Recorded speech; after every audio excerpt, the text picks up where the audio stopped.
This is Nathan from the ebookreader.com. Today I'm going to show you the PocketBook 602 ebook reader.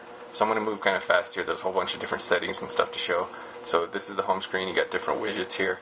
You can actually change what widgets are on here. You can change the appearance. There's different themes too.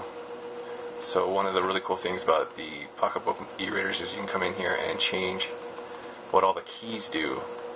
So you can come in here and customize what all the wheel keys, all the button keys here, the power key, you can set them to do whatever you want for long press and short press. So that's pretty cool, customizing options. There's a whole bunch of other stuff too. Let's see here, you got different user profiles, different keyboards for different languages. There's a whole bunch of support for other languages, as you can see. There's also text-to-speech, and there's 4 different languages on here right now. French, English, Spanish, and Chinese. There's different settings for it too right here.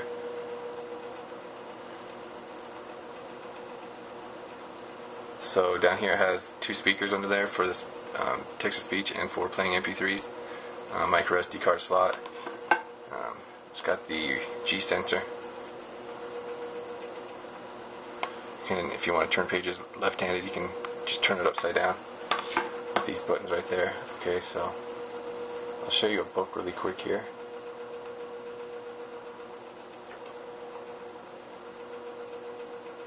So one thing I forgot to mention, let me show you here. So this is the Adobe Reader. So for DRM-free ebooks, you can use the Adobe Reader or FB Reader. There's different like features for each one. FB Reader has a whole bunch of customizing settings. Let me show you here. So to go into FB Reader, you have to long press. Let me show you the whole setup with the library. So it sets everything up into folders, and then if you want to set new folders or whatever, you long press, and you can create new files, new folders right here, and then add to favorites and do all this stuff. And if it's a EPUB book, let's go to an EPUB book, or PRC or Mobi, a lot of other options too. There's a lot of format support. I can't remember them all off the top of my head. You can go in here and go into FB Reader, which has got a lot of cool customizing settings. So let's go into on-screen menu, contents.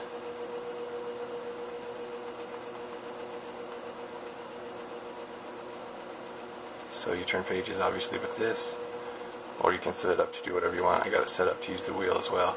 If I long press, it goes to the next chapter, I think. Yep. Okay, so like I was saying, there's all kinds of settings here for FB Reader. Let's go down here really quick. I'll try to show you some. You can add different fonts. There's already a whole bunch of different fonts in here. So you got these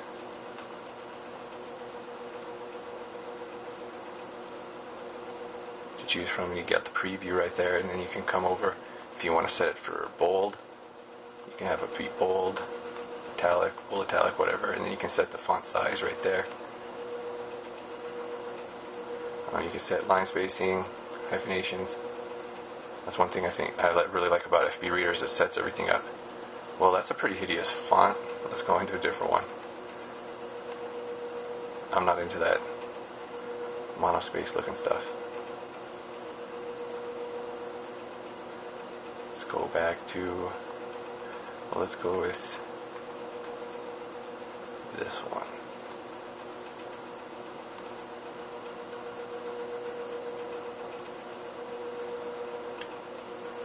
Okay, so other things you can do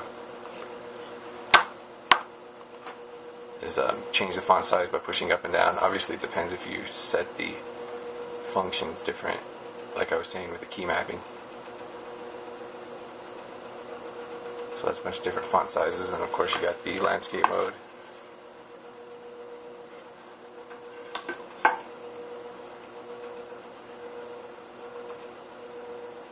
Let me show you the text-to-speech. So there's other things, obviously you got the bookmarks, the notes, you can go to your page, there's a dictionary, you can set different dictionaries, there's a whole bunch of different dictionaries.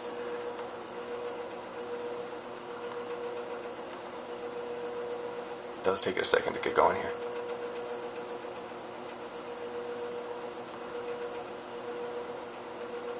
lived alone, and, so to speak, outside of every social relation, and as he knew that in this world account must be taken of friction, and that friction retards, he never rubbed against anybody. As for Passepartout, he was a true Parisian of Paris. Since he had abandoned his own country for England, taking service as... Okay, so that seems to work on a lot of books. I tried it on some DRM books and it worked on them as well. PDFs, it worked. It was doing some weird thing with punctuation where it would say the punctuation. So I don't know how that works exactly. Okay, so other options, like I said, you can add notes and highlights using the cursor. Or you use this cursor, it pulls it down.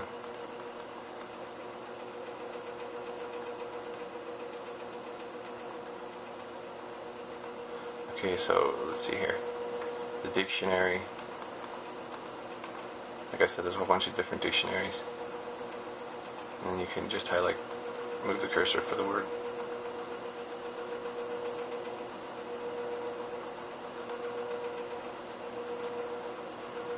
Okay, so, we're already at 6.5 minutes. Let me try to move on to some other things here. So for Wi-Fi, it connects to bookland.net, PocketBooks, eBook store. Up here, it has the tabs up here. So once you click on that, it will load the web browser. And then once you load up a page, it has this mouse in the center that you move around with the wheel down here. I haven't used this much yet, to be honest. So I tried using it. It seems pretty slow. And you can come up here and add different URLs by typing on that, or you type on hyperlinks after you move the cursor to it.